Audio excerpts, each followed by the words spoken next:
Bien-aimés dans le Christ, que la grâce de Jésus-Christ notre Seigneur, l'amour de Dieu le Père et la puissance du Saint-Esprit descendent maintenant sur nous pour nous aider à méditer cette parole afin qu'elle puisse porter du fruit dans notre vie pour la plus grande gloire de Dieu et le salut de nos âmes. En ce premier dimanche du Carême, j'aimerais méditer avec vous l'Évangile de Jésus-Christ selon saint Luc, au chapitre 4, du verset 1 au verset 13. En ce temps-là, après son baptême, Jésus, rempli d'Esprit Saint, quitta les bords du Jourdain. Dans l'Esprit, il fut conduit à travers le désert où, pendant 40 jours, il fut tenté par le diable. Il ne mangea rien durant ces jours-là, et quand ce temps fut écoulé, il eut faim. Le diable lui dit alors, « Si tu es le Fils de Dieu, ordonne à cette pierre de devenir du pain. » Jésus répondit, « Il est écrit, l'homme ne vit pas seulement de pain. » Alors le diable l'amena plus haut et lui montra en un instant tous les royaumes de la terre. Il lui dit, « Je te donnerai tout ce pouvoir et la gloire de ces royaumes, car cela m'a été remis, et je le donne à qui je veux. Toi donc, si tu te prosternes devant moi, tu auras tout cela. » Jésus lui répondit, « Il est écrit, c'est devant le Seigneur ton Dieu que tu te prosterneras. À lui seul tu rendras un culte. » Puis, le diable le conduisit à Jérusalem. Il le plaça au sommet du temple et lui dit, « Si tu es le Fils de Dieu, d'ici jette-toi en bas, car il est écrit, il donnera pour toi à ses anges l'ordre de te garder, et encore, ils te porteront sur leurs mains, de peur que ton pied ne heurte une pierre. » Jésus lui fit cette réponse. Il est dit, « Tu ne mettras pas à l'épreuve le Seigneur ton Dieu. » Ainsi, ayant épuisé toutes les formes de tentation, le diable s'éloigna de Jésus jusqu'au moment fixé. Bien-aimés dans le Christ, saint temps de carême à chacun et à chacune de vous. Aujourd'hui, la liturgie, en ce premier dimanche, nous parle de la tentation de Jésus. Qu'est-ce qui s'est passé lors de son baptême? Jésus est au Jourdain avec Jean-Baptiste et comme tout le monde, il accepte de se faire baptiser. Et voilà que du haut du ciel, la voix du Père se fait entendre. « Celui-ci est mon Fils bien-aimé, en qui j'ai mis tout mon amour. »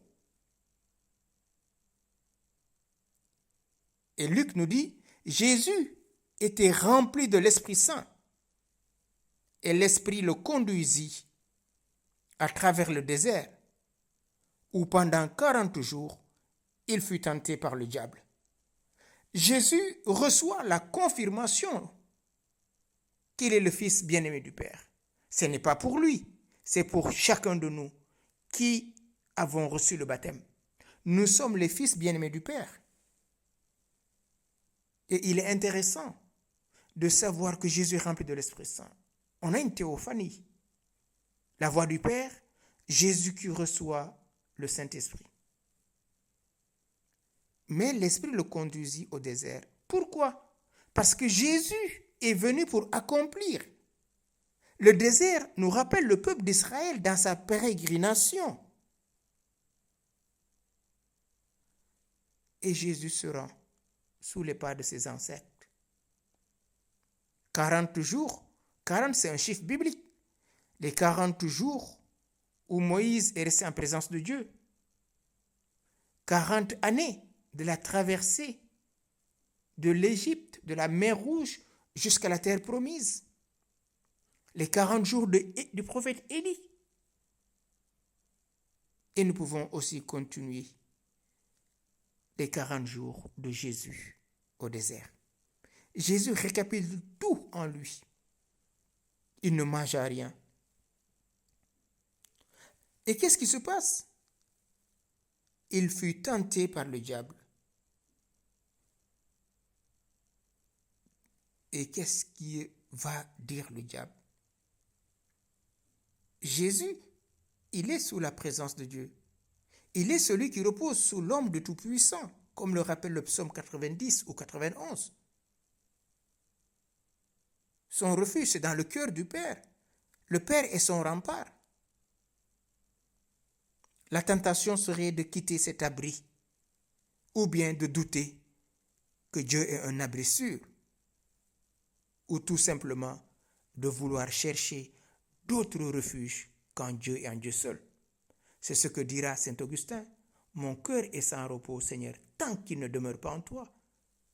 Aujourd'hui, nous sommes tentés, mais nous allons la plupart du temps chercher des solutions ailleurs. La solution, l'unique, c'est le cœur du Père, où nous conduit le Seigneur, le bon pasteur. Le diable en grec signifie diabolos. Celui qui divise, c'est le diviseur.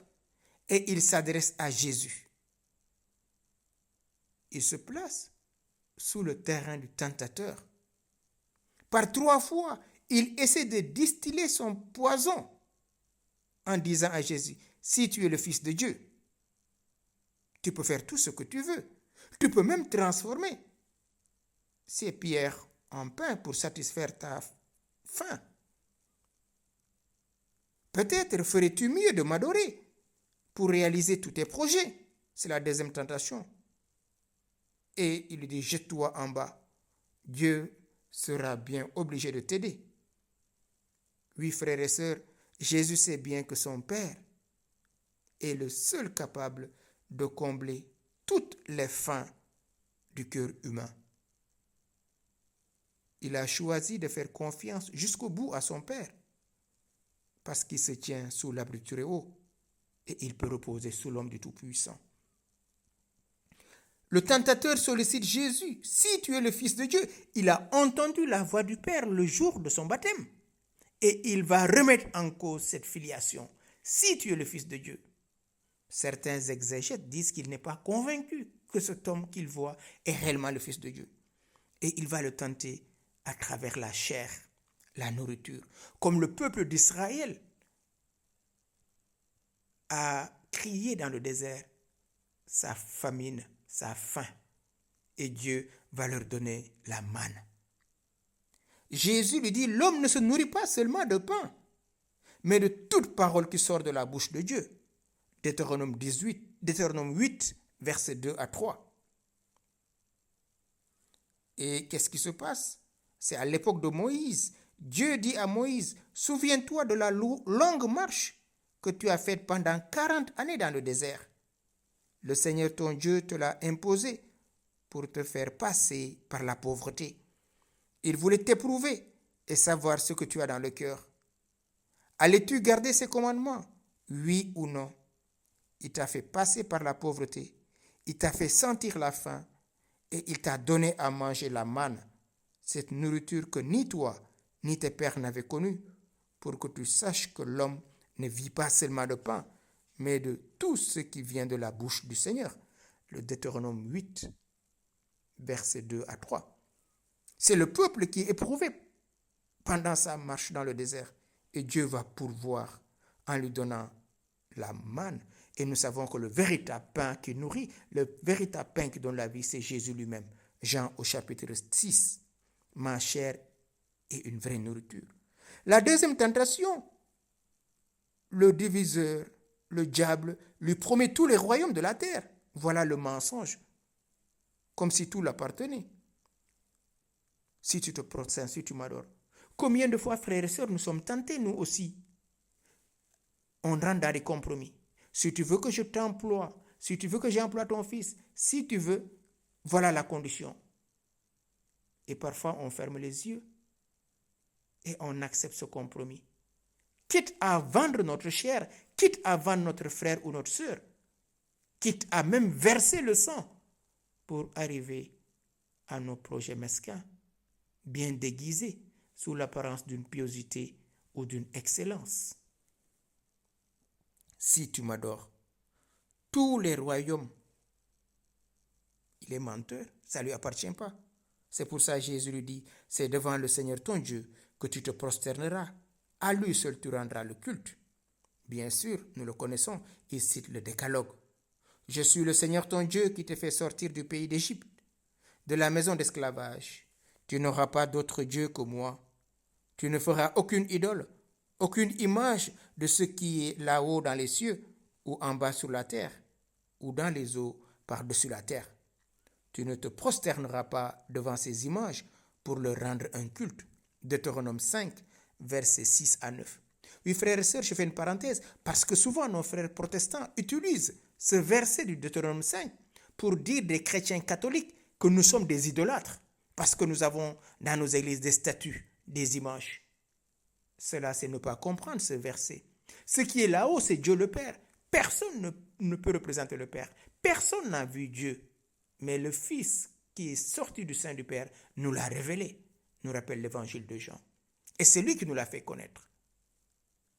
La statue de la Vierge Marie, c'est elle qui est apparue. C'est notre sœur, la Vierge Marie. On ne l'adore pas, on la vénère.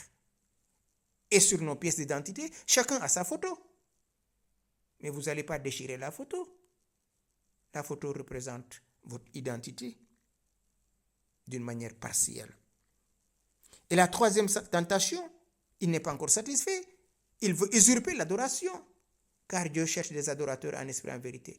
Or, aujourd'hui, nous adorons plusieurs idoles, et même dans notre Église, pour chercher une vaine gloire. Si tu es fils de Dieu, d'ici jette-toi en bas, car il est écrit, il donnera pour toi à ses anges l'ordre de te garder, et encore, ils te porteront sur leurs mains, de peur que ton pied ne heurte une pierre. Il est en train de citer le psaume 90 ou 91 pour montrer à Jésus que lui aussi il connaît l'Écriture. Oui, frères et sœurs, beaucoup de personnes nous citent la Bible. Oui, il n'est pas écrit dans la Bible. Il n'est pas dit ceci. Regarde, lis tel passage de la Bible. Pour faire quoi? Est-ce pour nous aider à être des véritables adorateurs, des véritables amis de Dieu, ou pour nous réduire à leur connaissance, à leur convoitise et faire de nous des proies? Fuez-les, c'est des prédateurs maquillés sous les Écritures. Jésus répond, il est dit, tu ne mettras pas à l'épreuve le Seigneur ton Dieu. Deutéronome 6, verset 16. C'est-à-dire, tu n'exigeras pas de Dieu des preuves de sa présence et de sa protection. Oui, frères et sœurs, Jésus, le Fils de Dieu, il sait que son Père est constamment avec lui. Moi et le Père, nous sommes un.